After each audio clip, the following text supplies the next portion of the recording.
Channel को आपण मानक बहुत बहुत स्वागत।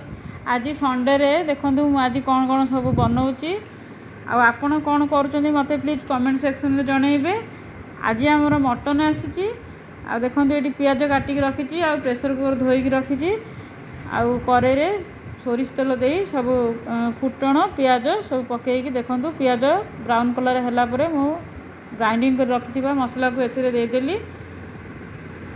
एथिरे लंका गुंड मु पकेनी आज सुखिला लंका को मु ग्राइंडिंग करी मसला मसली देखो मु सब कषा कषी मु करुच्ची कलापर मटन को पकईकी कषिली टिके समय पर 2-3 मिनट 4 मिनट कषि सारिया पर मु आलू को पकईली देखो बढ़िया से कषा कषी मु करुच्ची गरम मसला मीट मसला सब मसला को पकई बढ़िया से कषा कषी भी करुच्ची देखो आठार प्रेसर कुकर बसई आउ दुटा सीटी देदेवी। सीटी देदेला देखो प्रेसर कुकर मुझे आउ थे करेकी बाहर करी टिके फुटाऊँगी आउ तरकारी मोर पूरा पूरी रेडी हो गला।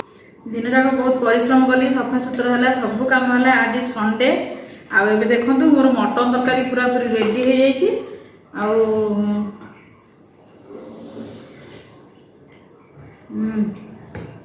झोलटा बढ़िया होइछि।